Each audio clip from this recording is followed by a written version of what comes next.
transporter après des fils, etc., etc. Il faut visiter ces minerais. C'est impressionnant.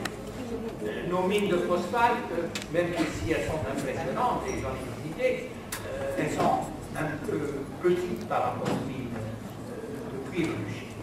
Vous avez des camions qui transportent chacun 30 ou 40 tonnes, et qui ont des roues qui sont de la taille 2 fois d'un être humain. Vous avez des camions avec 4 mètres de haut. Et ce sont les lauréats de ces camions qui se succèdent pour transporter toutes ces quantités de minerais à l'usine. Et si vous allez à l'usine, il faut porter un masque, parce qu'il y a beaucoup d'acide sulfurique dans l'air. Parce que ce SO4 est séparé en cellules et SO4.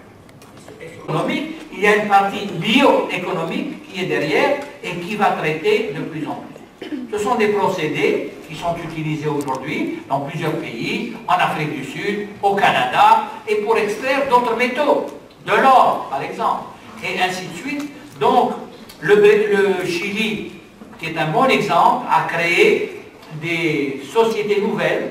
Par exemple, une d'entre elles s'appelle Biosigma, qui, elle, s'intéresse à ces bactéries, à ces microbes, qui sont des microbes très particuliers pour voir quelles sont les enzymes, quels sont les gènes, quelles sont les modifications que l'on... Là, on n'a pas de problème, hein. On peut faire des OGM tant qu'on veut, on peut faire...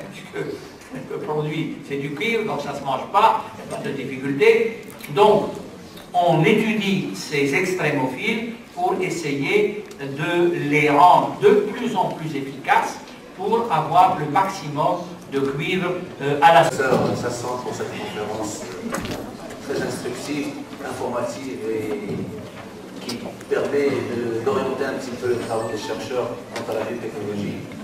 Et j'insiste encore une fois sur ce qu'il a dit au début, un principe actif, ce n'est pas un médicament, il ne faut pas se perdre, il faut être beaucoup plus pragmatique, il faut essayer de faire en sorte que nos recherches soient orientées et orienter le développement, prendre des créneaux. Là nous avons quelques pistes sur tout ce qui est nutriments, sur tout ce qui est industrie alimentaire, tout ce qui se fait maintenant au niveau du textile, du cuir. Il y a beaucoup d'orientations.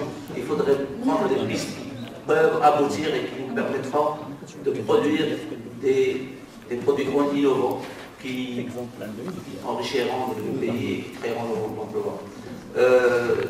Je remercie Sir Albert Sassan pour l'honneur et le plaisir qu'il nous fait à chaque fois.